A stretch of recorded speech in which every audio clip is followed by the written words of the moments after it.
Hello and welcome to Enchantment of Eternity's review of the MCU, I should say, or the Marvel Cinematic Universe, Phase 1. So this video is the first in a series of videos where I am going to cover all of the Marvel Cinematic Universe, all of the MCU movies, and I'll do them in phases because they're already conveniently broken up into phases that they say. I never really got it or followed it deeply, but I just looked it up to which movies are in which phase. So this video I will review the movies of Iron Man, The Incredible Hulk, Iron Man 2, Thor, Captain America, The First Avenger, and The Avengers, which are officially the movies in the MCU Phase 1.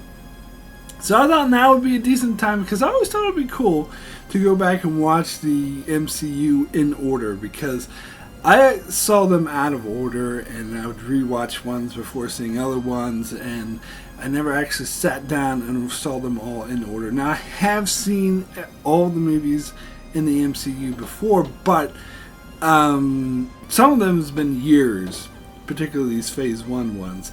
So I thought it would be interesting to sit down, and now's a good time to do it because Phase 3 has just ended with Spider-Man Far From Home. So Phase 4 is going to start in a year or so, so now would actually be a good time to review the 23 movies that in the MCU so far. So how I'm going to do this, I'm going to do a video for Phase 1, which is this one, and a month later I'll do a video for Phase 2, and the month after that I'm actually going to split Phase 3 into two parts. So a month after that I'll do Phase 3 Part 1, and then a month after that I'll do Phase 3 Part 2, and that will take me right up to the most recent movie, Spider-Man Far From Home. So the reason why I'm splitting up Phase 3 is because Phase 1 has 6 movies, Phase 2 has 6 movies, and Phase 3 has 11 movies, so it's almost twice the length. I honestly thought Spider-Man Far From Home should be considered Phase 4, but whatever. Apparently not. Apparently it's considered Phase 3. So I'm splitting those up. So this video I'm going to get into Phase 1. Now, I decided to do something a bit different about this review than what I normally do for my reviews. Because normally, when I do a review of a TV show, or episode, or movie, I watch it and then come back here and give my thoughts on it. But I thought it would be cool, interesting, that for each movie, I'm going to first come on and record what I remember about the movie and what I recall thinking about it just from memory, and then I'm going to go watch it, and then I'm going to come back and record another segment about how I feel after watching the movie and see if my opinion change or holds up, or how it differs from actually sitting down and watching it, which I think will be most relevant for this Phase 1 part because a lot of these movies I haven't seen in years. Now,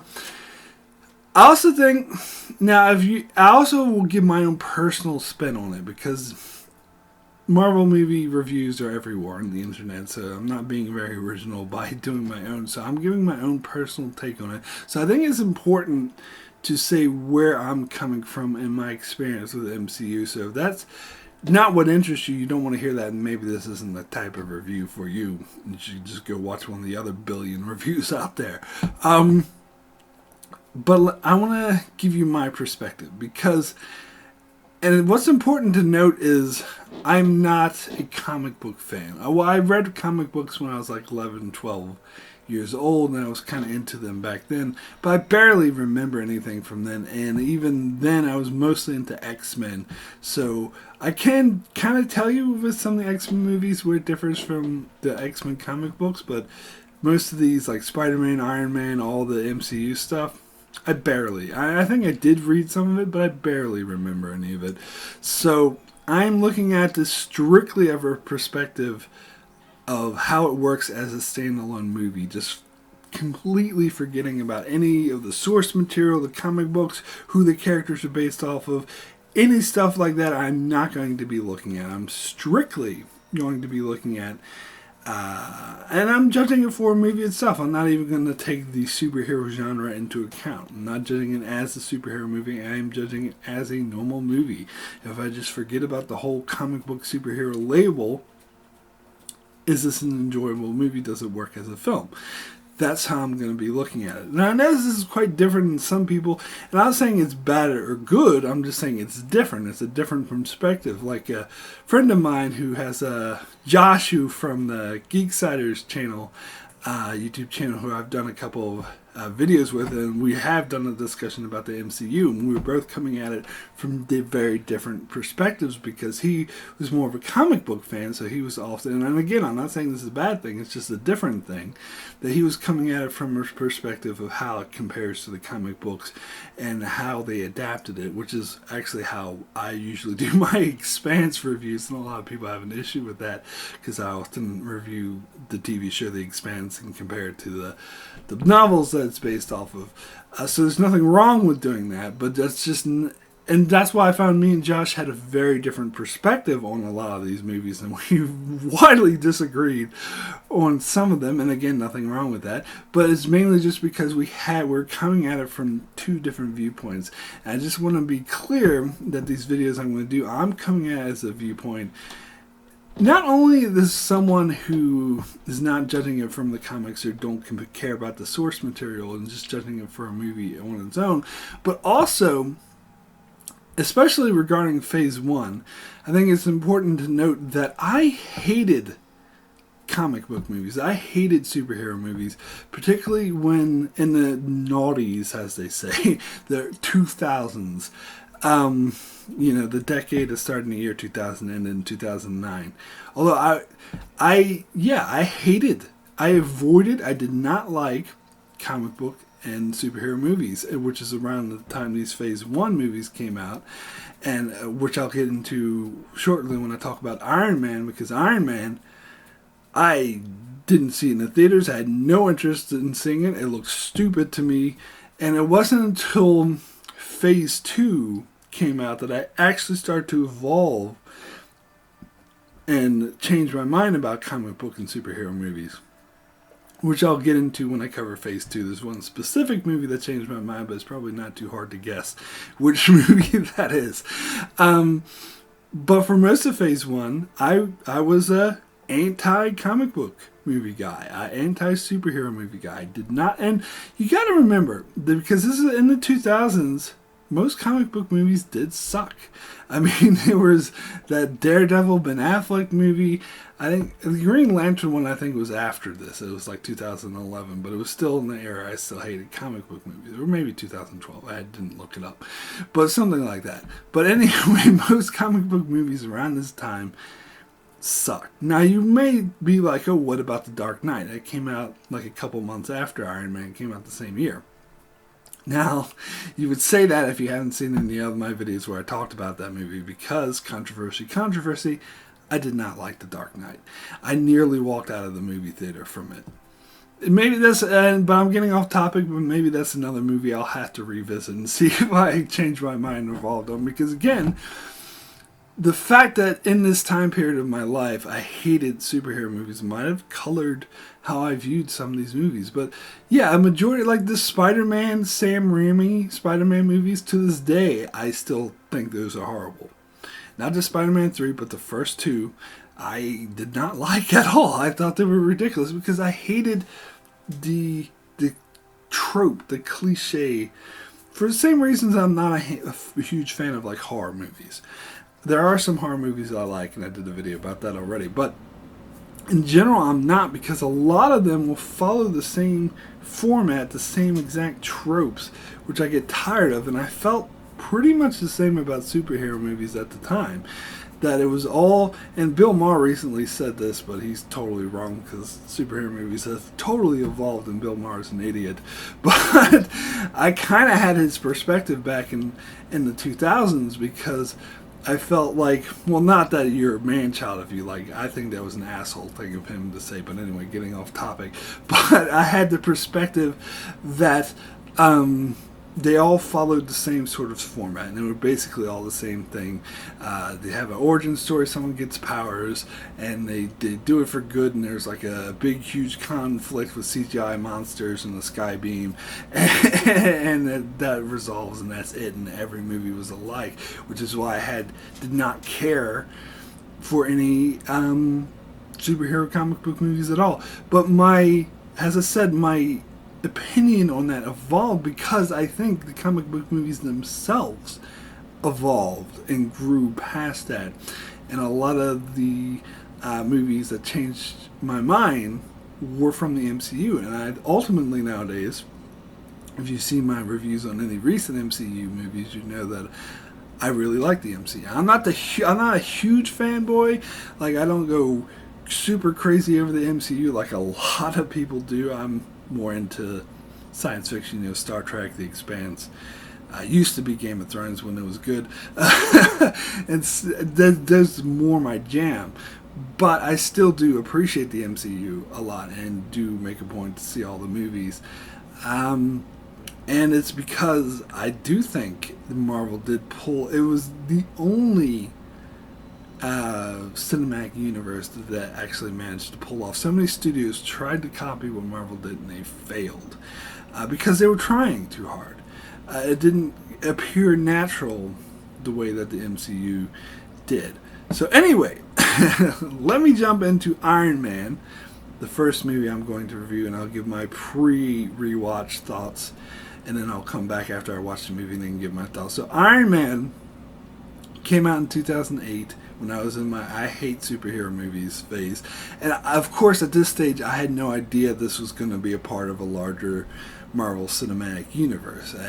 For as far as I knew, it was just another generic, like Daredevil or whatever, any of the other crap that was coming out in the 2000s that I was just sick of. And from the trailers, that's what it looked like to me too. It looked like, it looked silly. And so I had no interest in seeing it. So I did not see it when it came out in the movie theaters. And I think, like, I rented it on DVD, like, maybe a year after it came out. So not even when it was first available on DVD. I rented like 4 or 5 movies at a time sometime, and I would watch it while I'm playing video games. I would do this a lot. It's just something to have in the background, which I'm kind of half paying attention to. That's how I watched Iron Man, because I had that little interest in seeing the movie. And from memory, I don't remember it changing my mind. I remember after watching it, I felt it was exactly what I expected. Another generic superhero movie that I was not that impressed with. Now, I didn't think it sucked by any means, but I did think it was being incredibly overhyped, because at the time people were going crazy over and saying it was revolutionary, it was the best thing ever, and I was like, it doesn't look like that. And I watched it and I was like, it's not that. But maybe I had preconceptions. Maybe I'd already decided before I watched it, which I was half paying attention to because I was playing SimCity or whatever at the same time I was watching it. Maybe I didn't give it a fair shot, because a lot of people nowadays are saying that it is one of the best MCU movies. So now I'm going to give it a fair shot. I'm going to watch it. I'm going to come back here and give you some of my thoughts. So also, don't be surprised if like my clothes change or the lighting changes in between these segments, because it's probably going to do it over a couple of days. But anyway, I'll see you guys shortly.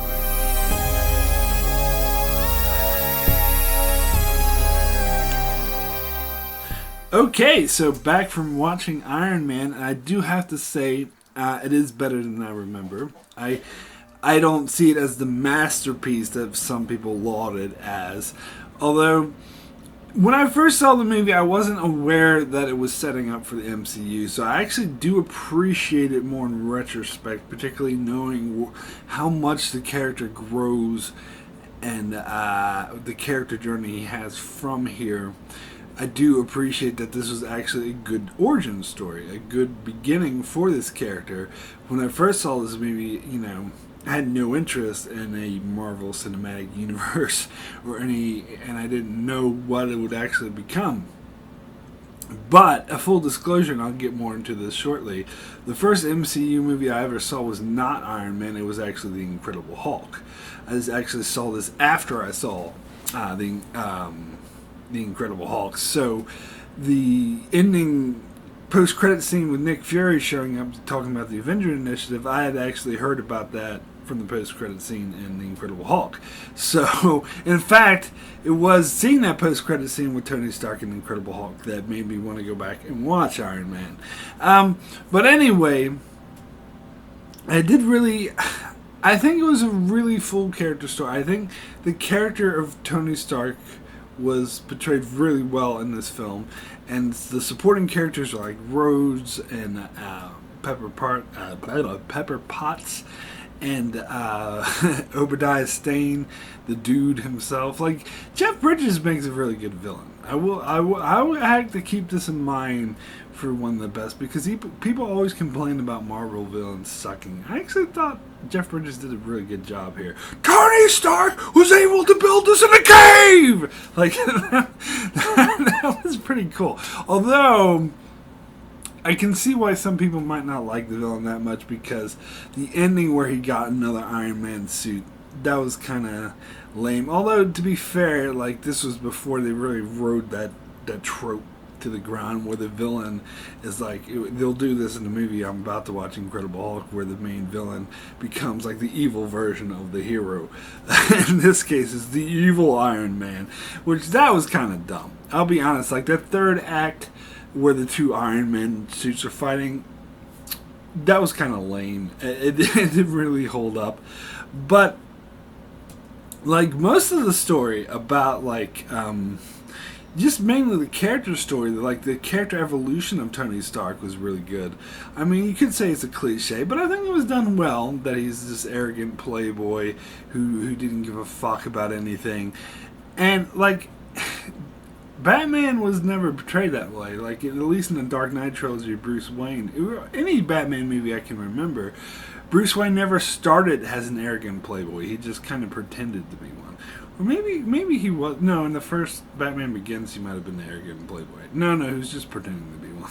Sorry, my memory does. But anyway, this movie, Tony Stark was actually was an arrogant playboy, and he evolved from having a near-death experience and from the relationship he formed with the scientist who gave his life to save him. And then, of course, he uncovered this conspiracy that his closest, ally, which I guess is obvious because even the trailers probably make it clear that the dude is the villain, so you kind of know that his best friend, or not best friend, but his business partner is betraying him. That's also a cliche story, but I think it's done well. To be honest, I think this character stories and the character interactions is definitely the high point of the film. It did make it very interesting. The plot was kind of not very well structured. It took a long time to set up him building the Iron Man suit, and I know these Marvel movies all require some suspension of disbelief, but the fact that he could build an Iron Man suit in a cave and build a thing that like hooks up to his heart in a cave, like, you're really stretching it there. I don't know.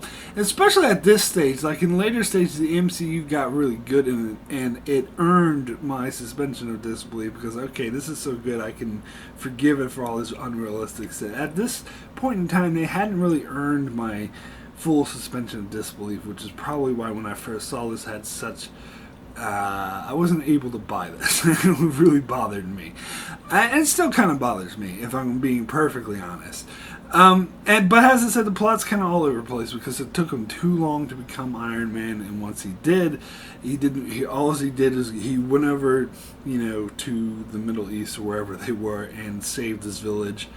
And that's pretty much all he did. It went from there to the stuff with Obadiah Stane killing all the people he was working with, which is another cliche I kind of hate. And then it went into the big battle at the end, which I thought kind of sucked. So the plot was not very well structured, but the character stories were very strong. And I do think that was definitely the strength of the film. So I think I'm decided to do a feature in these videos. Is I'm gonna keep track of which movies do and do not have a sky beam, and I'll do a tally once I watch all the MCU movies. I'll tally up how many movies do and do not have a sky beam. For the record, Iron Man does have a sky beam. I'm counting it as a sky beam because when Pepper Potts turns on the machine to try to kill Obadiah Stane in his evil Iron Man suit, a big sky beam shoots up out of the sky and hits him. You can see it's like go in the sky. So that's a sky beam. I'm counting that. So Iron Man does have a sky beam. Keep track of that one. And no one said the sky beam had to come from aliens. It could come from devices. But anyway, my rating for Iron Man out of 10 is a 7. Very good. Thinking about giving this an 8, but as I said, the plot structure was just kind of... and plus, some of the scenes I thought was silly, like the third act I thought was silly, and the scene where the jet planes, the U.S. jet planes are trying to shoot Iron Man down, I thought that was a bit silly. But the character, and especially the chemistry with Robert Downey Jr. and... God, her name's escaping me. Gwyneth Paltrow. There we go. They had very good chemistry. And then, of course, the Rhodes will be recast soon. But this actor was pretty decent, too. I don't know. I'll have to wait till I see the Iron Man sequels because it's hard for me to even think it's the same character because these characters are so different. Anyway, and it's also, it was a bit cheesy how Rhodes looks at the other Iron Man suit and be like, next time. Because... that was a bit cheesy. That was obviously an Easter egg for people who knew from the comics that he was going to become War Machine, and I believe he does from memory. Well, eventually he wears the other suit, so it's kind of saying, next movie, I'm going to wear the other Iron Man suit. Whatever. But anyway, it was an enjoyable movie. I was enjoyed. It was a lot more enjoyable than I remember it being. Until this rewatch, I would actually place it rather low and have a really low opinion of it, just because I think of the mindset I was in when I first saw it. And the whole thing, by the way, of the shield of the what is this like South, security, homeland, blah blah. Oh, and at the end, he was like, "Oh, we're just gonna call it Shield." Like, that's totally inconsistent with later on, because later on the movies will have it called Shield in like the 70s, and definitely in the 90s with Captain Marvel. So that whole thing was just thrown out the window. But I'm sure there's a lot of inconsistency. But you gotta cut them some slack, like especially this first movie. I think they had an idea of building a cinematic universe, but I'm sure they had no idea how huge it would become. So I can cut them some slack on that. But I will point out these obvious inconsistencies. Anyway, alright, so now it's time. Let's move on over to the next movie, The Incredible Hulk. Now, I'll do my preamble before I do my rewatch of how I first watched it and when I thought of it. So, The Incredible Hulk actually was different because I said with Iron Man, I didn't really want to see it, and I eventually just watched it on DVD and then paying attention. Incredible Hulk, I actually wanted to see because I was a huge Ed Norton fan. He was in one of my favorite movies of all time, Fight Club, and he's always been a favorite actor of mine. And I liked the Incredible Hulk like that. What Ang Lee's Incredible Hulk I thought was pretty shitty, but I saw potential in it. So I wanted to see the story done right. And from the previews, especially since it had Ed Norton in it, since I was a huge Ed Norton fan, I thought maybe this would actually be doing the story justice, would be doing the story right. So I didn't go out in the theater and see it. I didn't want to see it that badly, but I did rent it on DVD as soon as it came out, as soon as it was made available on DVD, and I sat down in the evening and made an evening out of it and watched it.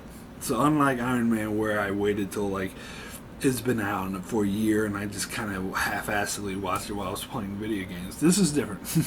the week it was released on DVD, I sat down purposely and paid sole attention to it and watched it and made a night out of it.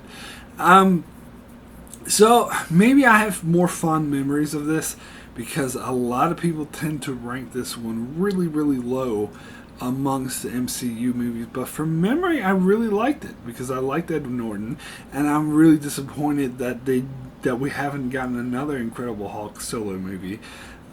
Some people say it's because Hulk works better as a supporting character, but I think the real reason that I found out is it has to do with rights. That if Marvel does, they can do Hulk as a supporting character as much as they like and not have to give whichever studio, I can't remember, Universal, whatever it was that had it, they don't have to give them jack shit. But if they have a solo Hulk movie, they have to give them money, so they're too cheap to do that. So I don't think we're going to get another solo Hulk movie, which I really want. So I have fond memory. I don't think this is like the best movie ever. I didn't like rank it really high amongst the MCU movies, but I do remember this movie quite fondly. I do remember it being quite decent, quite good, even though a lot of people tend to sort of trash it.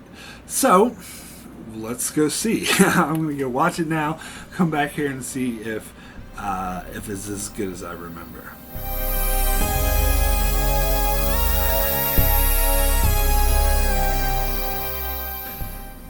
So, The Incredible Hulk. So, I just watched it, and it's not quite as good as I remembered being. It's okay. I think, like, the first half is really good. Like, the stuff with him in Brazil, and sort of running and hiding, and being chased by the military assholes. Like, that was, like I said, what attracts me most to these movies is good, to any movie actually, any movie or show, is good character stories first. That's always what I look for. And I think that a pretty strong character story with Bruce Banner and him hating what he's become, trying to hide from his anger, how he does the like yoga techniques or whatever, and how he's working at a factory in Brazil, sort of laying low, and he's like pining for his girlfriend that he can't be with, and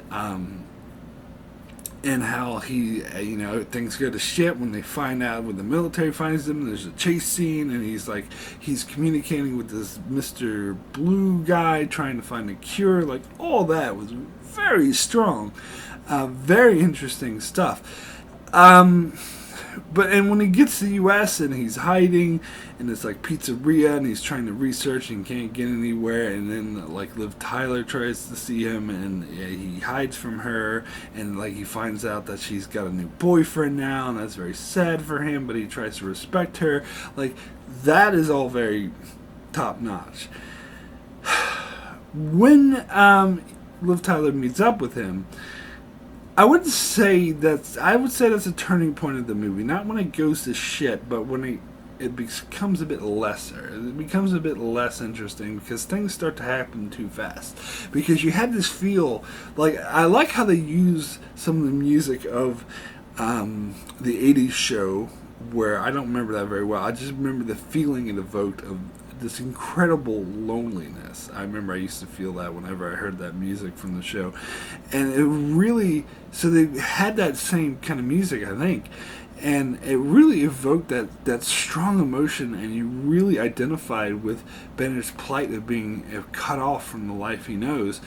But once he meets up with his ex-girlfriend, and she immediately falls back in love with him and runs away with him, it's like things happen too fast. It's like the whole theme has completely changed now, from that loneliness, being alone thing, to now he's back with her. But although, as I said, I don't think the movie started sucking there, because you still had some great scenes with them, such as when the Hulk took her to the cave. He saved her life by like the whole fight scene at the university. That was really intense. I didn't really enjoy that. And he saved her life and took her to the cave, and she felt like she could connect with him. She could sense Bruce was in there somehow, and they had that conversation afterwards. They were trying to figure out what to do, and they were still on the run, and so they're trying to reach Mr. Blue. Now, when they reached Mr. Blue, I think this is when the movie really took a dive, because I think he worked better as a mysterious figure who was just communicating, who may or may not be able to help them. And actually, I kind of get the feeling that someone else wrote the last third of the script. or they took someone else completely changed it and put in maybe the studio stepped in. It's like, this isn't comic booky enough, and changed it and make them more wacky. Because that third act sucked. And I gotta say, like, all the stuff with, like, Tim Roth and the villain, I didn't care for any of that. Like, how he started taking the drugs, like, I want more, I'm gonna be in. Come on.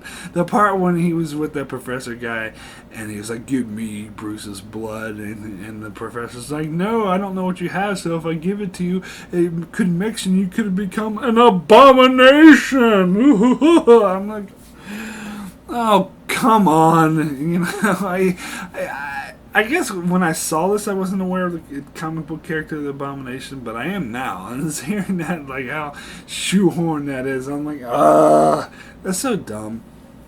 I'm sorry, but it is. And then the final fight at the end between the Hulk and the Abomination, that was stupid. I'm sorry. Because, Ross was like, he was being such an asshole. He was like, I'm going to hunt you down. And the whole movie he was hunting down Bruce and being relentless and saying, you have my blood. And all of a sudden, he's like, oh, let's team up with him. Hulk, the green guy is a good guy now. Let's help him out. I'm like, really? That's stupid. And the fight itself was just a blur of CGI-ness. And I gotta say, the CGI does not age very well. I'm sorry to say. I know the Ang Lee's version CGI is much worse, but this is still not as good. It still looks very horrible compared to today's standards. Even like 3 or 4 years later, after this movie was made, it doesn't quite hold up. Like, I'm about to watch the Avengers soon. I'm pretty sure the Avengers CGI of Hulk was much, much, much better than this. It's like a cartoon character. It was like a video game character. And the fight between these two blur of CGI, like when they hit each other, like that meant nothing to me. Because how do I know that? Well, how much damage that punch do when two CGI monsters punch each other? I was so bored in that final fight scene. It was just a bunch of blurry CGI nonsense that I did not give a shit about. And it was so cheesy, the way, let's put the helicopter crash when we put Liv Tyler's life in danger, and the Ross is one of the good guys now, and it's not good. And not good at all. So, and that ending too, when this says 38 days without an incident, and then he's like meditating, and all of a sudden he like smiles and his eyes turn green. This is 0 days before incident. That was a bit cheesy too.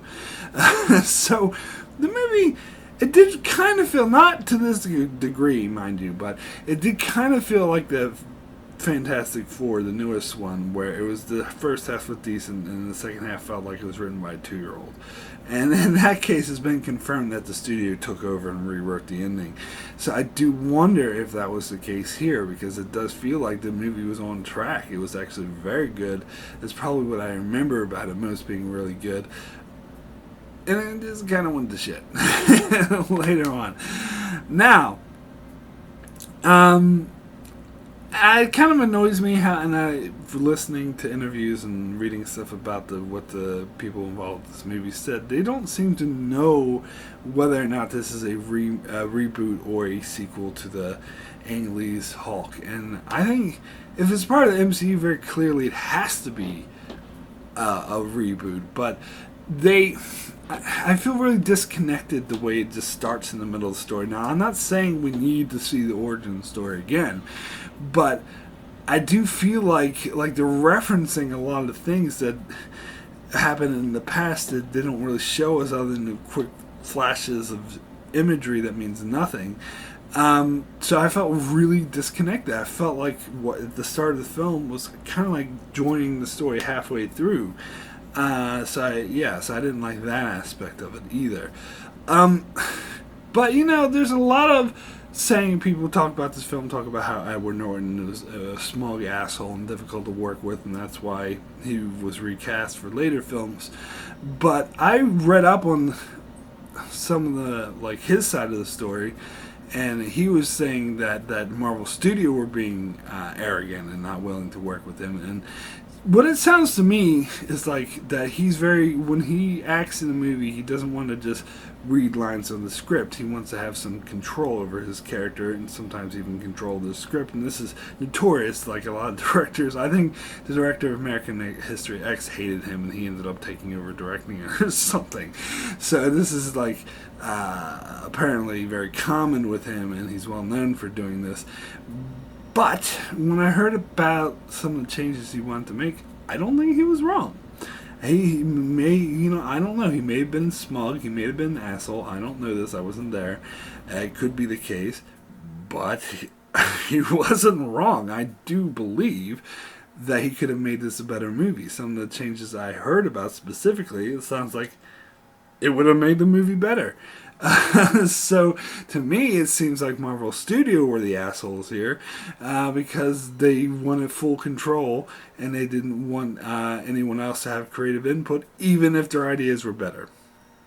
I don't know, I'm just saying, I'm just throwing it out there. Again, I wasn't there, so I can't say, but that's how it seems to me. So, my rating for The Incredible Hulk out of 10, I'm going to give this a 7 as well. I was tempted to give this movie a 6 because that ending, oh boy. But then when I think of the beginning, it's actually really good.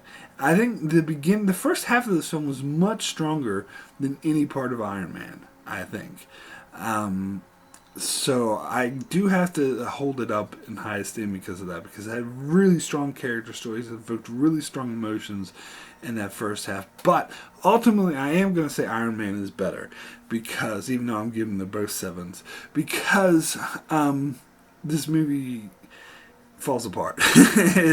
You have to judge a movie from its start, middle, end, and finish, and how it holds together as a whole, and it doesn't. It kind of feels like a 12-year-old came in and rewrote the last third of the script. It didn't completely ruin the movie, but it does knock down the quality of it. Anyway, so let me move on. Let me preamble, talk about the next movie I'm going to watch. This is Iron Man 2. Now, I don't remember this movie very well.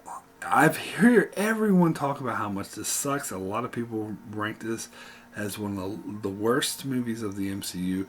My brother watched it fairly recently, I want to say, and he said it was, I think, from my recollection, now don't quote me on this, but from what I remember, I believe he said that this was the worst movie of the MCU, or at least one of them. He said it was absolute shit, dog shit. And I don't remember it being that bad, to be honest, but I don't remember much of it. From memory, I thought about it pretty much the same as I thought about the first Iron Man, but if you remember what I said about the first Iron Man, I don't remember that being very good at all. And it was actually found it better on the rewatch. So I do remember that the Iron Man 2 introduced Black Widow and Nick Fury was in the post-credit scene of Iron Man, but this has him more prominent, if I recall. I could be wrong about that. I'll find out on my rewatch.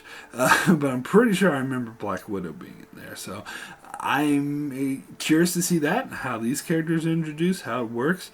I don't know if it's going to suck as badly as everyone else says, if I'm going to think that. So let's find out.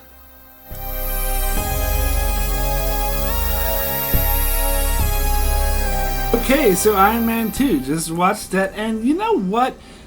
I don't think it's as bad as everyone says it is. I don't think it's clearly the worst movie and it was a total piece of shit. I think it's okay. It's probably not as good as the first Iron Man, I will say that, definitely, but it's alright. I thought it was, I don't really see why people hate this movie so much. Now, this was the first movie out of the 3 I've watched so far that actually feels like an MCU movie. The first 2 really could have just been standalone superhero movies that just happen to have a post-credit scene that ties into something bigger. Whereas this felt like, now that I'm familiar with what the MCU will become in later years, this definitely has that feeling more. And I think this is probably when they knew they were going full force in the MCU. Because I think the first 2 movies were probably like they were dipping their toes in the water they put those post-credit scenes in there just in case the cinematic universe thing would actually happen, but they were just testing the waters. And I think by this stage, this is when they fully knew that they could go all in on this extended universe thing, so they're really starting to lay the groundwork. And they had like heavy teasers, like the post-credit scene, of course, is teasing Thor that comes next, and they kind of mention that, and they mentioned Nick Fury having this. Of course, they mentioned the Avengers initiative in the post-credit scene of the first Iron Man movie, but here they integrate it into the actual text of the movie, which I think is actually a huge difference. It's funny because I think in my memory I got this confused where Nick Fury turns down Iron Man. For some reason I thought that happened in the post-credits scene of the Incredible Hulk, but it actually happened in the text in the middle of the Iron Man 2. So, like, I thought this movie was fine. I think the beginning was very powerful. I think it had a really good character arc for Tony Stark. It focused more on, how I said the first Iron Man had a character arc for him being this playboy, just going out and partying, and then he learned he had greater responsibilities. But this movie shows that even with this greater responsibility, he's still a bit irresponsible. And I do like that. I like how I think the storyline of the government trying to confiscate his technology because they consider it a weapon that shouldn't be in civilian hands was interesting, although this movie probably tends to come off a bit more libertarian than I'm comfortable with, as I don't really agree with libertarian philosophy, but whatever. I think that's kind of true to the character of Tony Stark as he was portrayed in the comics. I don't know. I just hear. But anyway, yeah, but I did like the movie, and I think that because I have heard a lot of people really bash Mickey Rourke and the Whiplash character, but I thought he was fine. I mean, he's not like a standout, like an amazing villain or anything, but Mickey Rourke's a good actor, and I thought it like that. The one thing I remember is the race car scene where Tony Stark was driving a race car and the Whiplash comes out of nowhere and like rips the car in half. Like I thought I've heard a lot of people trash that scene. I thought it was fine. I actually thought it was fairly exciting, and I actually thought the ending when you had what's his face, the Hammer Industry guy, Sam Rockwell. Yeah, that's his name. He played him. Like, that was interesting how they brought it back and had it so he was, he was the one working against Tony Stark, but then what's-his-face Whiplash just ended up using him. Like, that was cool. Of course, the third act battle was another generic bunch of CGI stuff fighting each other, which I'm probably going to see a lot in these MCU movies, and that's something that I don't really care for in comic book movies. And this one, I mean, it wasn't as bad as the Incredible Hulk one, I will say that. It was at least a bit more interesting than that, but when you get too over the top, all these suits like firing at each other, explosions, it gets a bit boring. But anyway, the middle of the movie, I don't want to say, I almost said it dips, but it doesn't necessarily dip, because I still thought the middle of the movie was interesting, but there's no real plot to it. It's like it didn't feel like watching a movie. It felt like watching an episode of a TV show. Now, I think a lot of people often say that with the MCU, and I think they kind of misuse that, because I think most movies in the MCU have a very clear story arc, a very clear beginning, middle, and end, where it felt like a lot of stuff in the middle of this movie was just character building, which, don't get me wrong, I like character building, which is why I liked it, but it wasn't a part of a story, if you know what I'm saying. Like, every movie will have an arc, a story arc, where it goes up and down, each scene flows into another to tell one complete story, whereas a lot, the whole chunk in the middle, I kind of feel like was just we're just character building for the MCU. We're not worried about telling the story of Iron Man 2 anymore. We just want a character build and build the world build for the MCU. So I find it interesting because I like character building, I like world building, but if I examine the plot of the movie, it doesn't really have one. It has one at the start, and they reconnect it at the end, but the middle is like pretty much something else entirely different. Like, they don't even care to, because nothing really, I can see why a lot of people don't like this, because nothing really happens in the middle. Like, you have the beginning where you have the Whiplash, he comes and attacks Tony Stark and he gets arrested. And after that, it's just a lot of meandering where Sam Rockwell's trying to get him to build suits, and he's like, oh, I want my bird, and those scenes were really unnecessary. Like, what was the whole point of his bird? Was that supposed to be a character quirk? Like, I didn't really care about it. It didn't seem to serve any purpose whatsoever.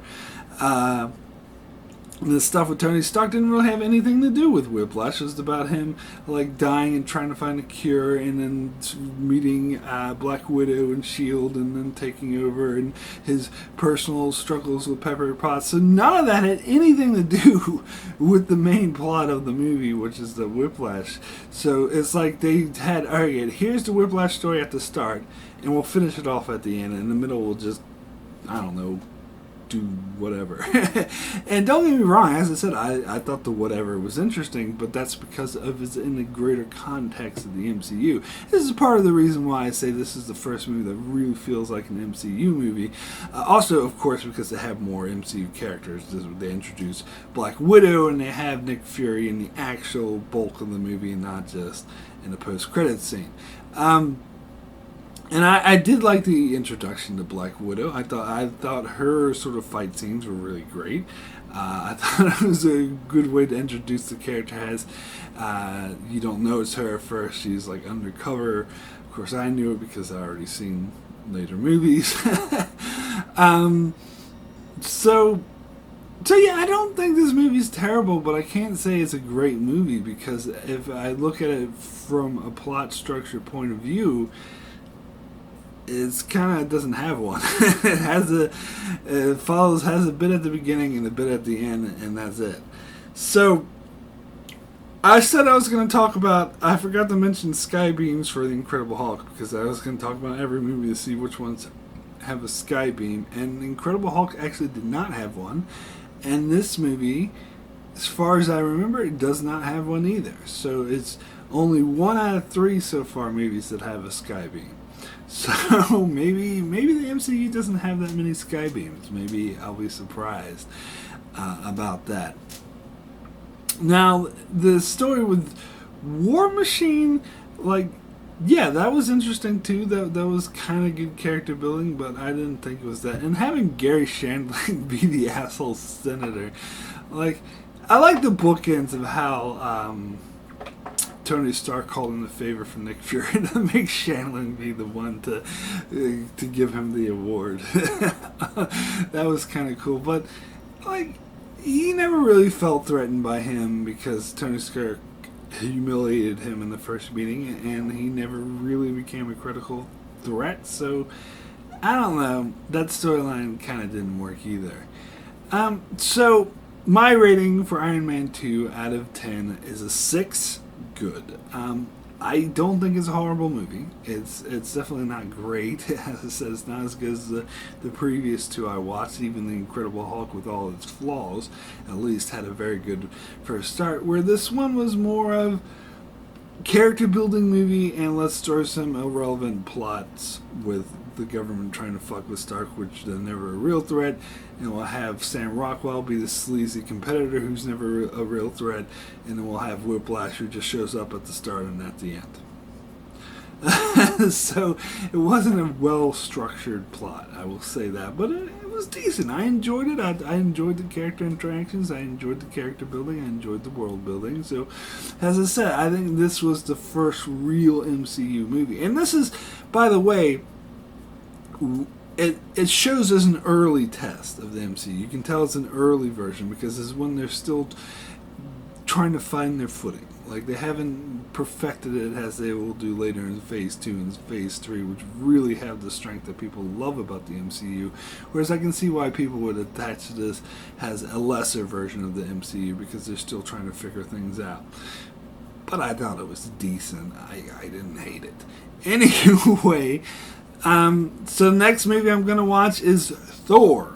Now, the next two movies on the list, Thor and Captain America, the First Avenger, I had originally watched. I believe I rented both these movies on DVD shortly before the Avengers came out in the movie theater. So I didn't watch these when they first came out, even when they first came out on DVD. And by the way, if some of you, I can't remember when America started getting rid of DVD rental stores, but if some of you are wondering, well, this is 2008, 2009, why are you talking about renting DVDs? Just remember, I was living in New Zealand at the time. New Zealand actually had their video stores survive for a lot longer because it took New Zealand a lot longer before we got streaming services like Netflix. And DVD stores actually didn't become extinct until, I'm going to say, within the past 5 years. Even like 3 years ago when it was 3 or 4 years ago when I moved to Wellington, the DVD stores were still everywhere. It was only in the past, I would say 3 to 5 years that they started going out. In fact, a couple of years ago, when I lived in a household where the other people there refused to use streaming services, and they still had a DVD, they only rented DVDs, and the local DVD store was still open. So I think when I left, though, DVD stores were really, really hard to find in New Zealand. And so I think they've pretty much become extinct. There's only like a few here and there. But at the time these movies came out, they were thriving. So I don't know if that was the case in America or not, so that's why I'm always talking about renting DVDs. Anyway, Thor and Captain America, the First Avenger, I rented them on DVD shortly before the Avengers came out because I was really excited to see the Avengers. This, as I said, I talked about before how I wasn't really excited about the MCU. I didn't care about it. But the concept of, and I remember when I saw Iron Man 2, even though I wasn't that big on it, I remember being very excited at the concept of the Avengers. And I think I said Incredible Hulk was when I was first introduced to it, but I actually think it was more of this movie where it really sunk in what they were going for, where they were going to create a creative universe. And I think I heard they were making a Thor and Captain America movie so that they could bring them all together in the Avengers. And this was a revolutionary idea at the time. Like, no one had really done this before, and I was very excited about this idea. Now, I said before that I'm not a huge comic book fan, particularly when these movies came out. I hated comic book movies, but I did really love comic books when I was a kid.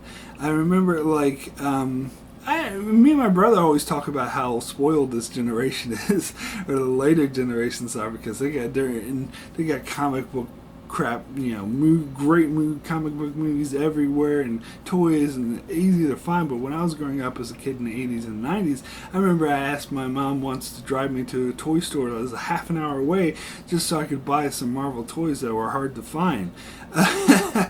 And so I have that nostalgia of being a kid and wanting, even though I don't remember any specifics about the Avengers or Iron Man or anything like that, I have a general nostalgia about, and so the concept of them actually doing a movie where they introduce all these separate characters from other movies and bring them together and have a connecting unit, because that's part of the reason why I hated superhero movies before this point, because each one was just a standalone and there was no continuity between them. And so the concept of having them all tied together had me really excited. But I still didn't care about Thor or Captain America.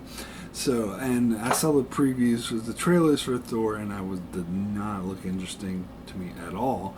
But before I saw the Avengers, I didn't want to be lost on what was going on. I wanted to know who these characters were, so I went and rented these movies. And kind of, if I recall, I don't remember very clearly, but I'm pretty sure I kind of half-assed watched it the same way I did with Iron Man, where I was playing video games and partly paying attention to Thor and the First Avenger.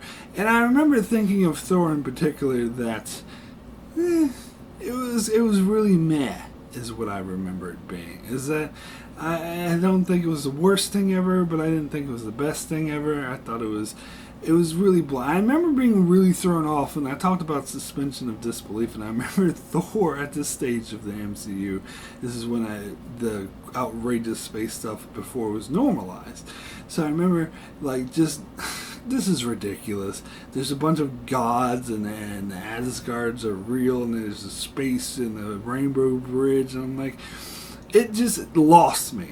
I'll put it that way. I was just like, this is beyond ridiculous. And you might say, well, Mark, that's ridiculous because you watch all these other space sci-fi fictions like Star Trek and Stargate and everything like that. But it's like, they're trying to make it seem realistic and tie it into all these other comic book movies that were earthbound and more reality-based. Well, that is kind of stretching it to call Iron Man reality-based, but you know what I mean.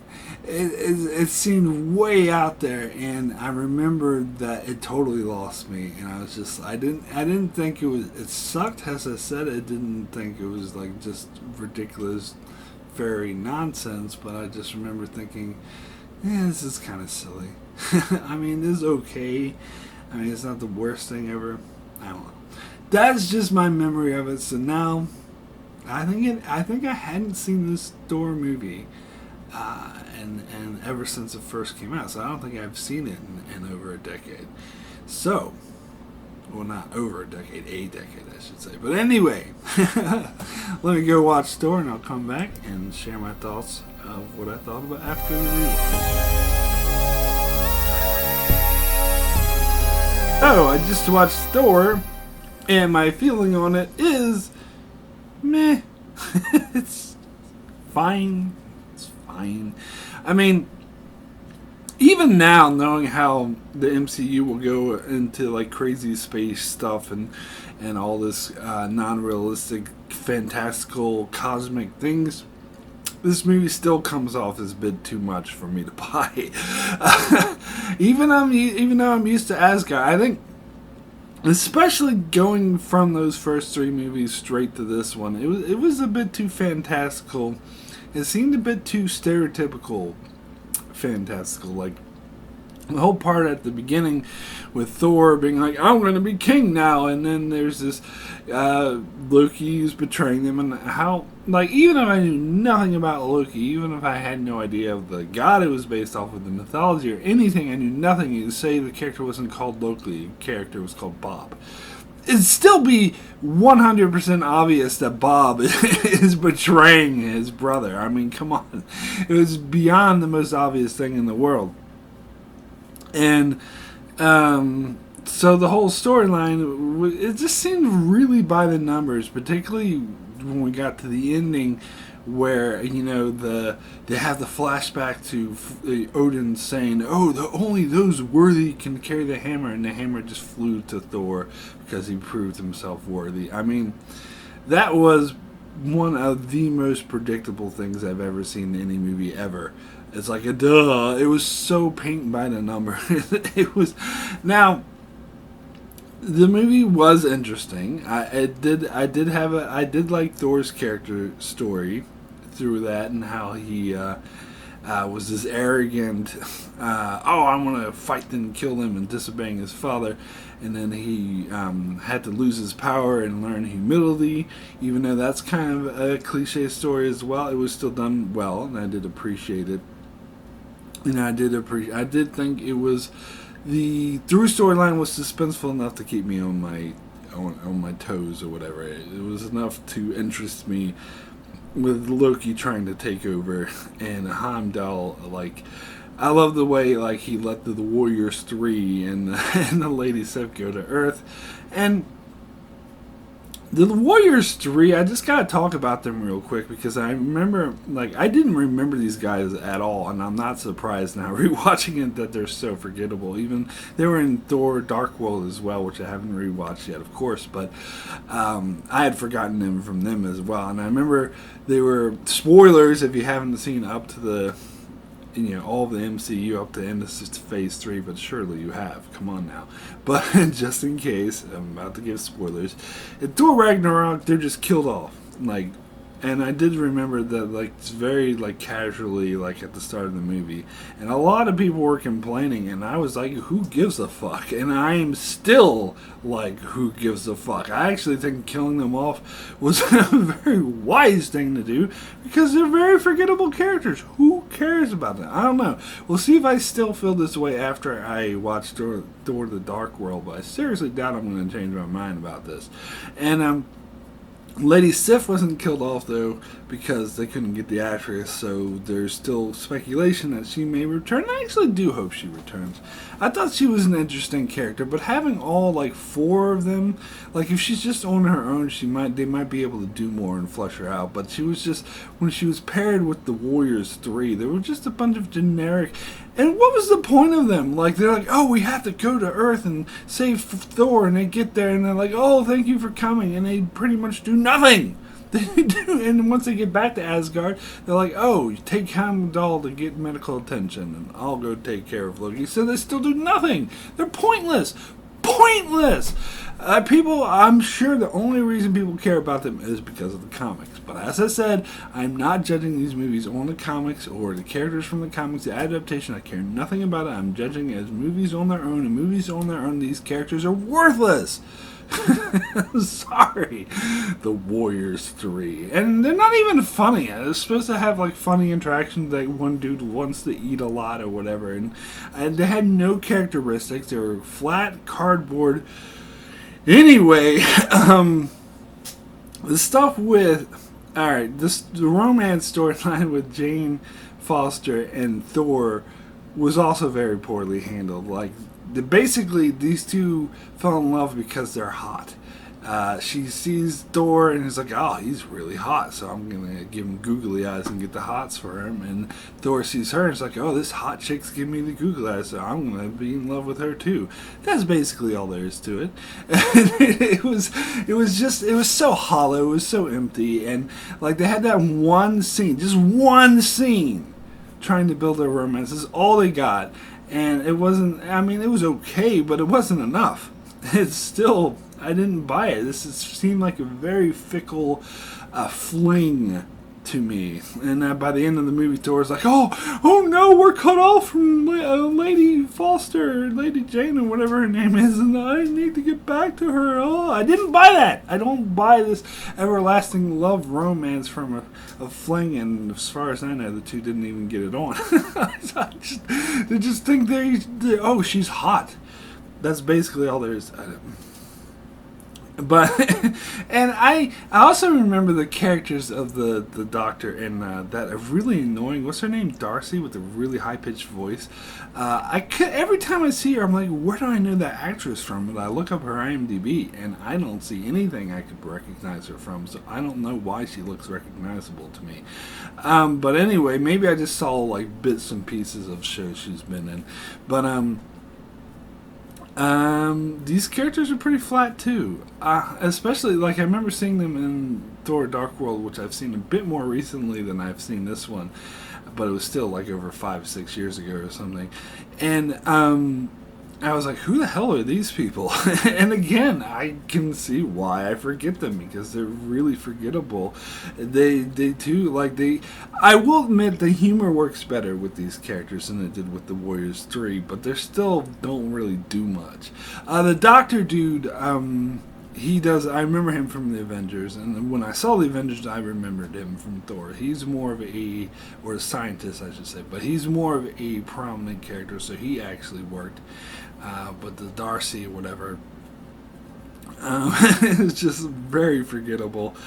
But, it's not a enjoyable movie. It, as I said, it's interesting enough. It kept me. I had a unlike actually the previous three movies. This one is probably the one that had the clearest, well-structured plot. It had the very clear beginning, middle, and end that all worked together well.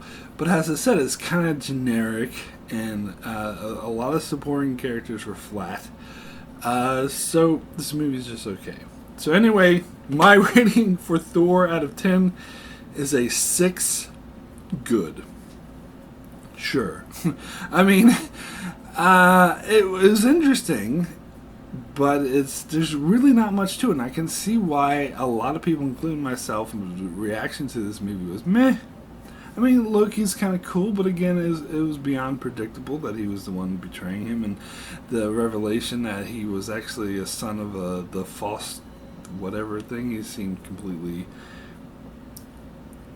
unnecessary.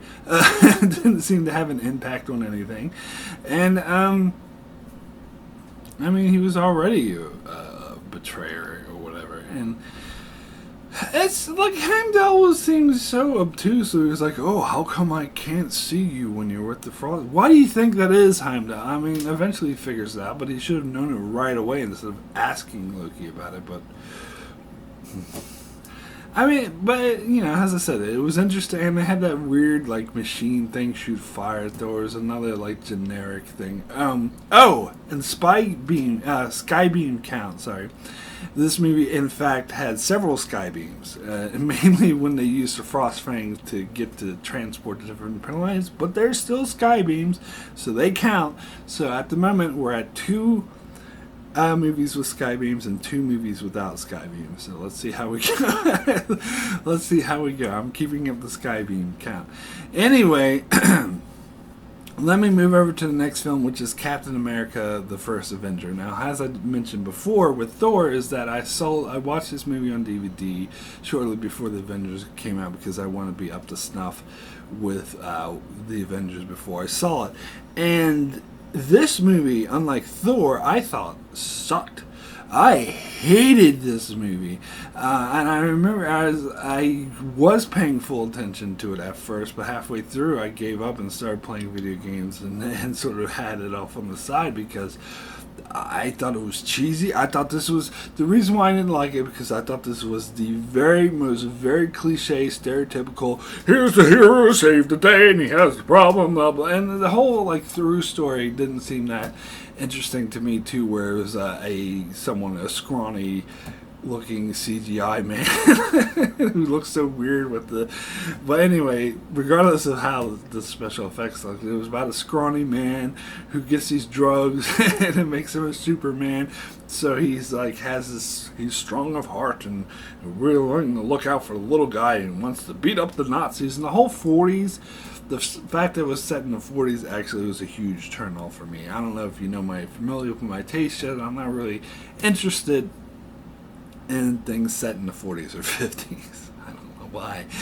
I like some World War II movies, but this didn't come off as a World War II movie. This came off as it's not that it's set in the 40s, it's that it takes on the feel of a typical 40s like black and white film where we're gonna save, and what I mean by black and white is not the film is in black and white, but the dynamics are black and white, if you know what I mean.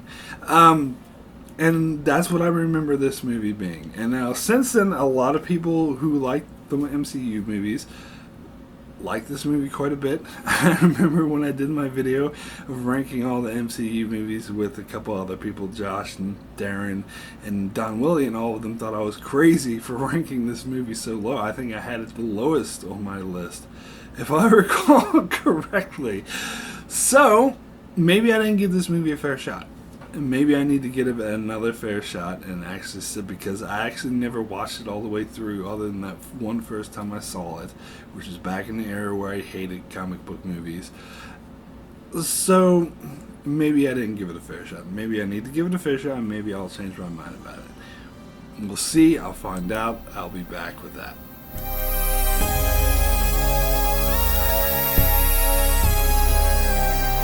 Alright, so just watched Captain America: The First Avenger, and yeah, I was being too harsh on this film. It was actually wasn't that bad. I think it definitely was because I was in my I hate superhero movies phase of my life that I was viewing everything through a lens.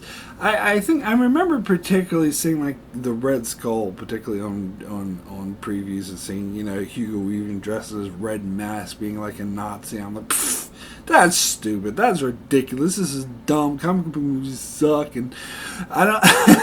And I was also kind of a little bit into I hate flag waving as well, which I thought that movie was, it's Captain America, and it was about the brave American, soldier coming to save the day, and I was, not that I hate America, as conservatives would claim, but more of I hated, like, flag waving, like, overly patriotic people who would let that blind, that sort of mentality. Anyway, but, watching this movie again, and I find that it's actually not that. And I think I realized it wasn't that in the first place, but I think I was just a little off-put because I was so against that anything that even closely resembled that I was against. And I don't know, I think maybe I just didn't pay full attention. Maybe the fact that I was playing a video game while I was watching it actually hindered my enjoyment of it because I didn't really get some of the character stories that followed through. I don't know, maybe I've just softened to superhero movies and to Marvel movies in particular, maybe because I know what they do with the Captain America character in the future, that I appreciate this more, seeing his origins and his start. But for whatever reason, I thought this was a decent movie. Now, I didn't think it was great, as some people might say. I'm not ready to put this in my top 5 of MCU movies, but I don't think it's going to make the bottom 5 like it used to anymore.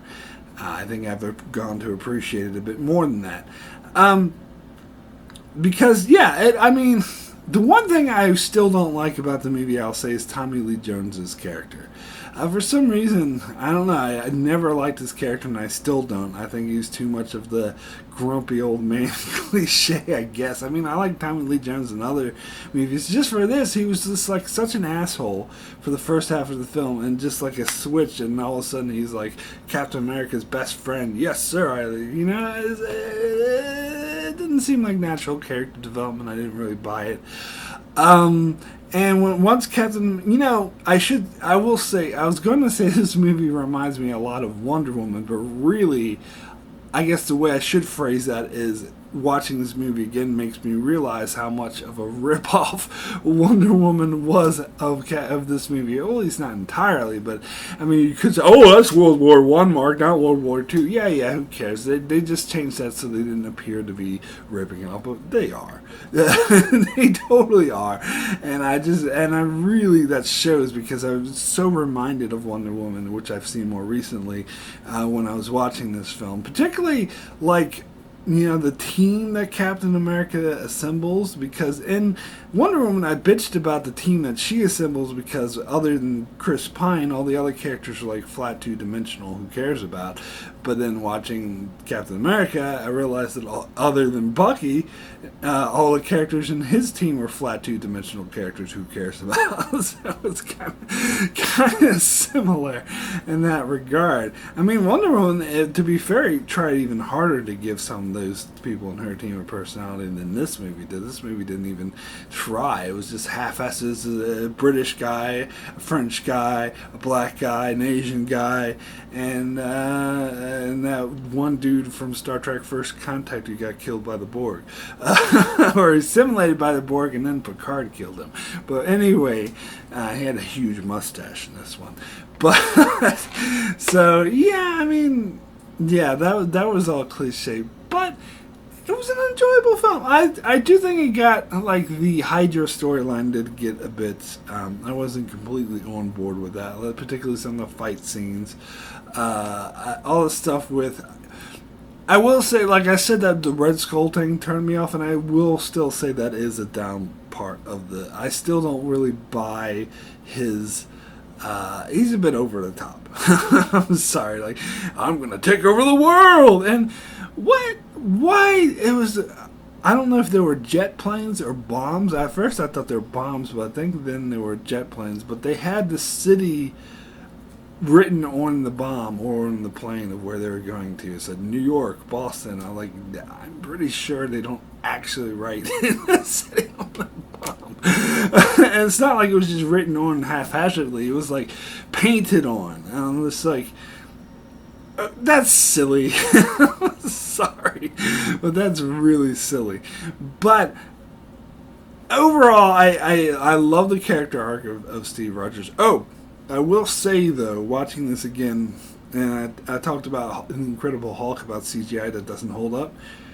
That CGI where they had Steve Rogers being like this tiny, skinny boy, it was so obvious they just superimposed what's his face, Chris, not Hemsworth, not Pine, Evans? Yeah, Evans, Chris Evans. They superimposed his head to someone else's like small body, and sometimes it kind of works, but there were some certain scenes where it looked awful. It was so horrible. Like one scene in particular where I think he was talking to Bucky in the city, and you could almost see the lines around where the green screen is. It was just so horribly done, and it doesn't look like a real person. It's like, what is this? Like people, that's what they said about Rogue One, where saying like how they brought Leia and that other dude, whatever his name is, they digitally re-enhanced it to make him look like the 70s, and people were like, oh, it looks so weird. They looked fine to me. I didn't actually have any issue with the way that they looked, but the way that the skinny Steve Rogers looked, I think it was way worse. But that's just aesthetics. But I actually found the film quite touching. Like, I totally got on board when I was totally felt for him when Bucky's died. And I did, like, I think the reason why this didn't really get to me in the first time I watched it was because I wasn't paying full attention, so I didn't really get the type of friendship that they had. And I was totally on board once I actually sat down and really got into the film. And also, like, that ending was really touching, where he, gave up his life and he was talking to Peggy, and he was like, you owe us that dance and that talk. It brings a tear to an eye. You got to be honest. Like, that was a very touching scene. And then at the end, when Captain America wakes up in present time with Nick Fury, and he's like, but I had a date. Like, that was such a powerful ending. I really liked it. Now, I'm going to get into some spoilers for Endgame and end further than this movie, so if you haven't seen Up the Ladder, which I can't imagine anyone watching this wouldn't have, but just in case, throw the spoiler warning out there. Watching this makes me appreciate the ending to Endgame a hell of a lot more. I think it was I already liked it in the first place, but I think it was a perfect ending that Steve Rogers went back in time and ended up with Peggy Carter. Now, the time travel logic of it all seemed a bit off, but I've heard explanations which I totally buy, but I'll cover that when I cover Endgame. But the point is, like, watching this movie made me appreciate that was the perfect ending. I think I heard my brother or someone, I can't remember who it was, but someone said they didn't buy that ending for his character. I 1,000%, 1,000,000% buy this for Steve Rogers' character after watching this movie. It was so in line. It was the perfect ending that they could possibly give him. But speaking of Endgame spoilers, so Red Skull was teleported by the Tesseract to this planet and somehow became the keeper of the whatever Infinity Stone, the Soul Stone. How exactly does that work? That's a bit, that's teensy bit far-fetched to me, I'm sorry to say. I hope maybe they'll explain that a bit more, but when I had first seen this movie, I had assumed he died. I didn't realize he was being teleported somewhere, so I was actually really shocked to see him in Endgame. Or no, that was Infinity War. but he was also in Endgame too. But anyway, that was pretty dumb. And they couldn't get Hugo Weaving back. So if you can't get Hugo Weaving back, then I wouldn't even bother to bring him back. Just me. I don't know. But, and Winter Soldier spoilers now. It's been a while since I've seen Winter Soldier. Of course, I'll get to that with my Phase 2 rewatch. But how the fuck did they explain that Bucky survives? From memory, I don't think they come up with a satisfactory explanation. Because the Hydra found his body and they reanimated it or some shit. Because he fell from... Well, who is he? Wall-E fucking Coyote? He fell from, like, a huge cliff into, like, a frozen lake. It's not like... I mean, even, like, the Steve Rogers being frozen, like... That is scientifically inaccurate because that's not what you can't preserve. It's not like the cliche where caveman gets frozen and they can get stalled out centuries later. That scientifically has been unproven that if you freeze, you die. You don't get preserved to be thawed out in a later century. But with Steve Rogers, I'm actually gonna give that one a bit of a pass because he's an enhanced human. So maybe like a normal human would, when he freezes, would die. But since Steve Rogers has enhanced blood and enhanced metabolism and all that shit, that he actually does get preserved. Even though it is still really far-fetched, but you do require a lot of suspension of disbelief for these Marvel films. But, so I'm willing to suspend disbelief with the Steve Rogers, but the Bucky Barnes... I'm not willing to go that far. That's too far because he was not enhanced. And plus he fell off a huge fucking cliff where it could be argued that Cap safely landed or soft land or did a landing that was survivable and then got frozen, whereas Bucky fell off a fucking cliff at a train. Whatever. I mean, I'll wait till I get to Winter Soldier and see what their explanation is, but from memory, I don't think it was that impressive. Anyway, my rating for Captain America the First Avenger is actually going to be a 7. Very good. So I actually do appreciate this movie more than I have before, so I'll have to change my mind in the other video I did where I had it at my number one, at my worst, at number 20 out of 20. Definitely changed my mind about that. It's decent. It was a fun movie. It was some powerful parts. Again, I would have to say this is a very strong plot structure. I mean, at times it got a bit silly. A lot of people apparently hate that montage. I didn't have an issue with the montage. I don't see why people make such a big deal of the montage. Montage was the least of this movie's problem. More of the movie's problem is how cheesy over the top the Red Skull was and and how two-dimensional characters that Captain America's team were. Those were the bigger issues I had. And Tommy Lee Jones, I just didn't buy that character either. But other than that, it was actually quite an enjoyable movie. So, now, going to get to the big one, the final movie of Phase 1, The Avengers. Now, as I alluded to earlier, I was really excited to see this. So this was, in fact, the first MCU movie I saw in the theaters, and I did go and see this the weekend that it opened. So I don't know if it was the day that it opened, but it was definitely the weekend that it opened, and I was really excited to see it. And I enjoyed it. I really enjoyed it. I thought it was well put together. Well, character interactions. When I did that ranking all the MCU movies, this was like in my top 5. So we'll see if it holds up to that high opinion I have, and if it will still remain in my top 5. But I remember it being, because as I said, I like strong character stories, and I remember this having really strong character stories of different characters coming in. Oh, by the way, there's no Skybeam in the First Avenger, so now it's 2 with Skybeam, 3 without. But from memory, like, I think the Avengers is the classic Skybeam incident, but we'll see.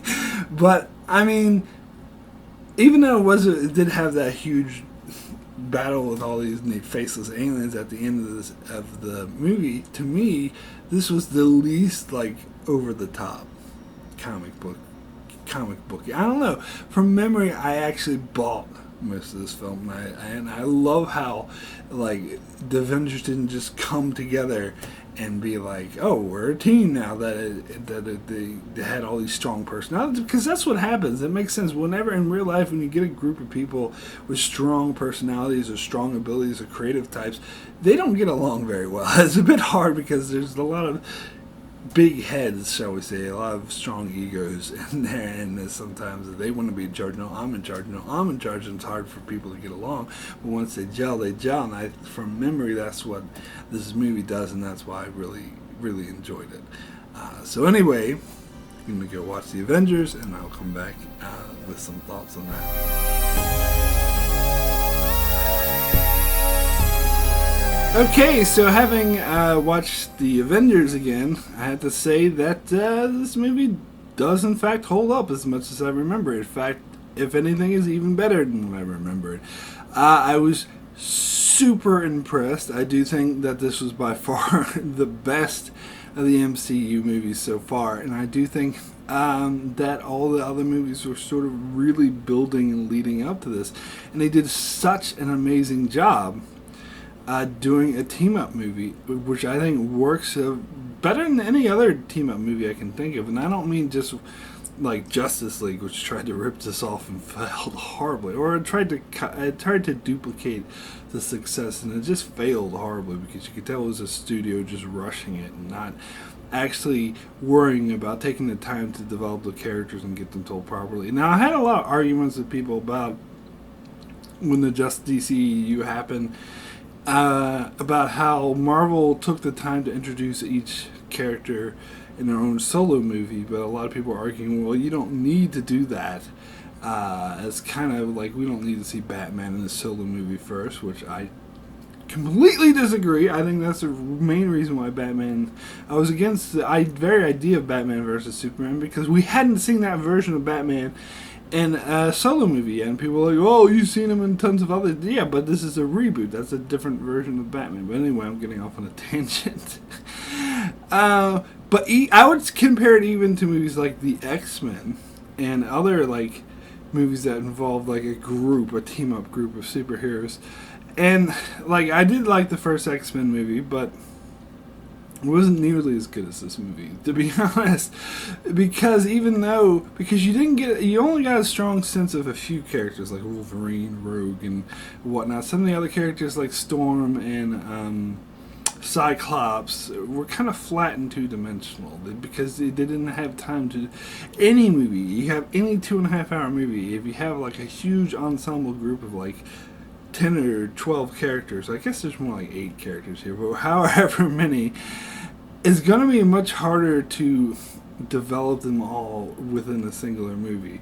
And so I think that's why the formula of this movie did work so well, because they already developed Iron Man, Thor, Captain America, I guess even the Incredible Hulk, you could say, was already developed a bit more.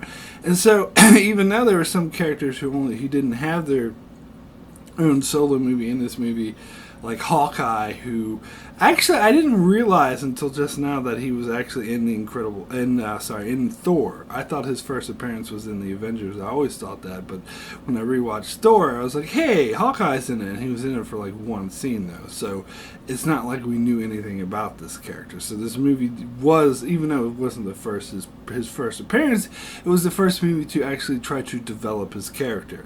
And we've seen Black Widow before, but this is in Iron Man 2, she was kind of developed, but here they took that development even further.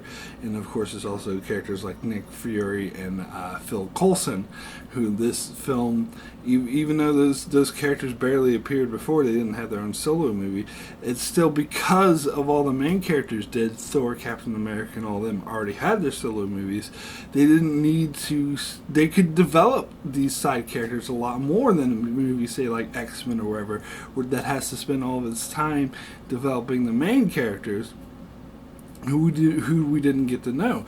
So this is like unprecedented. This was so it was like the first time a movie franchise really ever did this in recent times, or even I would argue ever, even though there's similar type things done with like monster movies in the past or whatever, but I think not like this. Like this is this is a very unique experience, and it succeeded. Like the movie itself, because I always say that I'm all about character stories, and the movie itself was. The characters were all so well fleshed out, and there was such good interactions between these characters, like between Iron Man and Captain America. I realized this is the first time they met, and they developed such an iconic relationship throughout the rest of the MCU.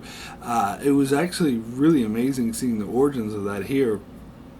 Because as I was talking about earlier, is that you had these characters who are all like the stars of their own movies with big egos, and having them interact and seeing the different, and it accentuates the difference between these characters. Like Iron Man is totally different than Hulk, is totally different from Captain America, is totally different from Thor, and is totally different from Black Widow, and how all those different personalities interact with each other. And I love how the theme of the movie was that they needed to learn to work together. It's like the trailer for this movie, it said some assembly required, which of course is a reference to the classic line Avengers assemble, which actually isn't spoken in the movie until Endgame, so all the way towards the end, which is pretty amazing. But it's the theme of they need to learn how to assemble. Some assembly required, that they need to learn how to get together. And I love the scenes in the middle where they started fighting and bickering amongst themselves, and how it wasn't a perfect congealing team. And of course you had like a fight scene between Iron Man and Thor, because they didn't want to work together at first, and even when they all agreed to work together, they still wanted a happy team, and there was a lot of infighting. They didn't trust Nick Fury. They discovered he was lying to them about some things, and they're all yelling at each other. It was perfect in how they managed to move past that and work together as a team at the end to take down this alien invasion. Was really gratifying. The whole structure and plot of this film works so well, and it's like a perfect structure. It's something to be admired, the script, and especially because you have all these different characters you're trying to balance. Like a lot of movies do get this wrong. A lot of movies are not able, Justice League, excuse me, are not able to balance a big ensemble like this and have it not come out as a bit of a mess, and have it in such a perfect structure where everything just works. And tell such a great story. And a lot of people will say that Loki is the best villain of the MCU. I wouldn't quite go that far. I'll get to my best villain when I get to Phase 3. But he was really good. The actor who portrayed him does a really good job. He was a really good foil for these characters. He reminds me of villains from Stargate SG-1, how they're all like almost cliche, I'm a villain, but and how he likes to like boast and be like, kneel before me. But it works in a way, like the way that is sort of established. Even though, like, that's why I was very iffy about this movie going in, because as I said, I didn't really care for Thor and like the mythology heavy and how it was about gods, and I think that's a bit ridiculous. So when I learned this movie was going to be relying on that it actually relies mostly on Thor, because Loki's the main villain, so it relies heavily on that backdrop, and I was like, oh, they're doing the whole gods thing. But they actually made it work. It was actually, especially, and the humor was so perfectly integrated. I do have to give Joss Whedon a hell of a lot of credit for just the character interactions that we know this is what, because of course he's already really proven himself to be good at ensemble pieces, and so he's probably the perfect person to write and direct this film. I believe he wrote it, if I don't remember, but he did direct it anyway, I know that. And you can tell, and it comes out so perfectly. The humor is blended so well into the film; it never distracts. And a lot of people will point, like, whenever other properties try to use humor, they'll be like, "Oh, this is trying to be like Marvel," which people said that about The Last Jedi, which I thought was nonsense. But Marvel does it so well. Marvel does it perfectly, particularly in this movie. Like, it never, because there are a lot of movies where the humor will actively interfere and feel out of place. Doesn't here at all. In fact, why do people say that they criticize The Last Jedi? If they're using humor as well as Marvel is, then that's a good thing. But anyway, getting off on a tangent here. Anyway, like the way that it was one of the best scenes is when the Hulk goes to Loki towards the end of the movie, and Loki's like, "Oh, you're puny, you can't do anything to me," and the Hulk just goes poof, and smashes them around, and he's just sitting there going afterwards. And I love how they call back to this in Thor Ragnarok, which I'll get to when I get to that. It was just so good. And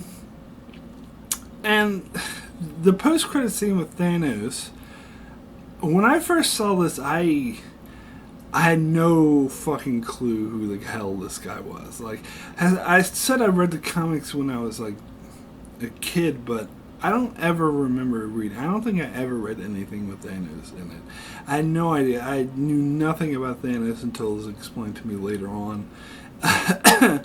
And so when I first saw the scene, I didn't think anything of it, so it completely just went through me. Like, I didn't remember it at all.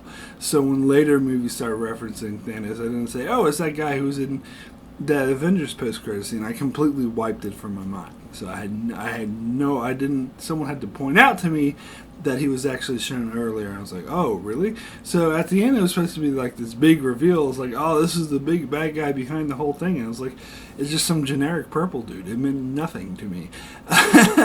And from memory, I thought this was the one where he said, "Oh, fine, I'll do it myself." But it wasn't. He just smiled. I think I'm thinking of Age of Ultron. I think that was the post-credit scene of Age of Ultron. I think, in context, it would have made more sense because this was the movie that he sent Loki to retrieve the Tesseract. Which, why didn't he just do it himself?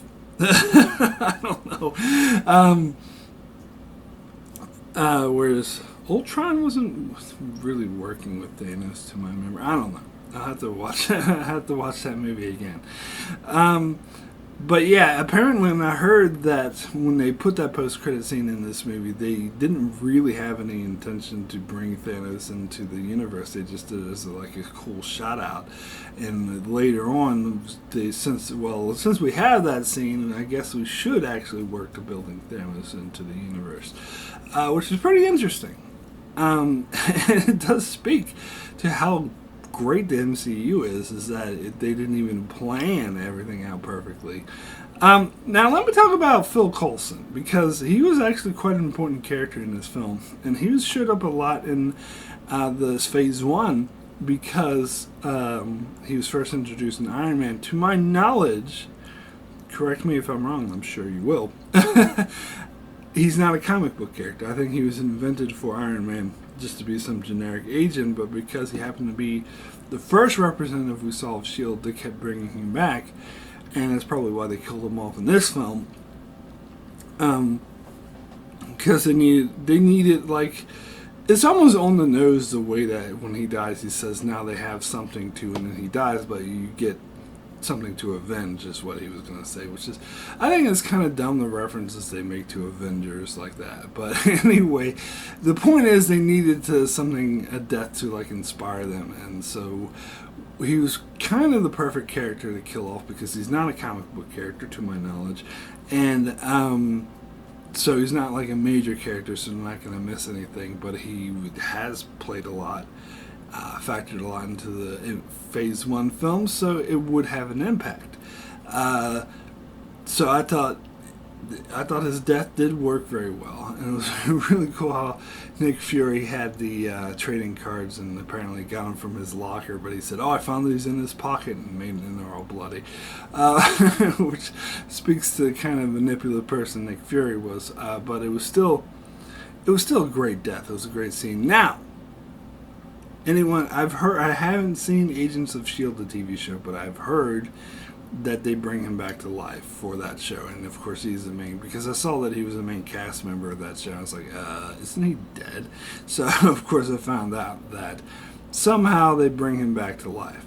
And so people will expect if we will see him again in the MCU proper, but I don't think we will. I don't think we'll ever see him in it, because I don't think we did see him in Captain Marvel because it was a flashback. So I think we could if they do more flashbacks, like Black Widow movies going to be pretty cool as well. So we might see him in that, but I don't think we'll see him in any present day film. I don't think the MCU is ever going to acknowledge that he was brought back to life. Now apparently in Endgame, they made a reference to a character, Jarvis, who's based, who's an actual butler of like Howard Stark or whatever, who apparently Tony Stark based his computer system off of. That was a character from the TV show Peggy Carter, and he made an appearance in Endgame. So a lot of people speculate, oh, see, they recognize that TV show, so maybe they'll. But I don't think so. I mean, I think they could get away with that because it doesn't really mess with their continuity to acknowledge that from a TV show. But for the most part, like, Kevin Feige wanted nothing to do with the Marvel TV shows. He was like, all the ABC shows, and especially the Marvel Netflix shows. Never gonna, and those are dead now anyway. He was never going to acknowledge them. And of course, going into Phase 4, they actually integrated some of the TV shows, the Disney Plus TV shows, to the MCU. So those Disney Plus shows will definitely be MCU proper because they're using actual characters and they'll be involved. But all the shows before that, like the ABC, Netflix, even though they did that one reference to Jarvis, I think that's it. And maybe they'll do some minor references now and then that don't really matter, but I don't think they'll do anything as major as acknowledging that Phil Coulson was brought back to life. I think, other than prequels and stuff to take place before he dies, I don't think we'll see him again. Just me. Anyway, my rating for the Avengers out of 10 is a 9. Excellent. I was so close. I was so close to giving this movie a 10. I don't think it quite got to a 10, although it was really close. It's not that it had any flaws, because I think it's almost a flawless movie, but it was kind of a generic comic book movie. It did follow that same superhero format. It just does it so goddamn well that it doesn't bother me. But it still has a faceless army that, Skybeam, tons of Skybeams, by the way. So my Skybeam count, this is the third movie with Skybeams, so it's 3 and 3 so far, 3 with Skybeams, 3 without, and this was, of course, probably the most well-known classic use of a Skybeam. And and a lot of like the generic villain going, hoo, I'm evil, and then you have faceless aliens that they're just going around killing and whatever. But I will say this is the best third act so far. Even though it is a generic third act, this is actually much better than Iron Man, Incredible Hulk, Iron Man 2, Thor, any of those. Definitely the best. But so that's why I'm not saying, that's what brings this movie down, because I'm still thinking this is like one of the best superhero movies of all time. And as I said, this close to giving it a 10. But I think it doesn't, I don't know, something just feels like it doesn't quite get to a 10. It's very, very close. Like, if I was doing decimals, I'd probably give it like a 9.8 or 9.9. Put it that way, okay, if that makes you feel better. But it's almost there, almost. Anyway, so that's it for my coverage of MCU Phase 1. Thank you so much for watching this video. I will be back in a month to cover Phase 2. So I'm going to do Phase 2, and then I'm going to do Phase 3, Part 1, and then Phase 3, Part 2. And then I'm going to do my own version of ranking all the MCU movies that have come out, all, was it 23, 21, whatever it is, all of them, all the way up to the end of Phase 3. I think it's 23. Yeah, I'm going to rank them all in order from my least favorite to my favorite. Now, I did a video similar to this earlier, but I did it with some guests from other channels, so I do really appreciate them a lot, and I definitely say recommend check out the channels, Darren for D's Reviews and Don Willie and Josh and the Geek Siders. But this time I'm going to give just my own personal ranking, so I'm going to give the correct one. that's not going to be messed up by the incorrect one. just you know, I'm just poking some fun, but really, seriously, this is going to be the proper one. Anyway, nothing with Thor Ragnarok's going to be a lot lower than it should be. Anyway, so I'm going to give my own proper ranking of the MCU movies after I finish covering each one, but of course I will cover Phase 2 and then Phase 3 in 2 parts. So be sure to check that out. Also check out my channel for many more videos and other shows like Star Trek The Expanse, Lost, and more. So be sure to subscribe so you can keep up with all that. And thanks a lot for watching.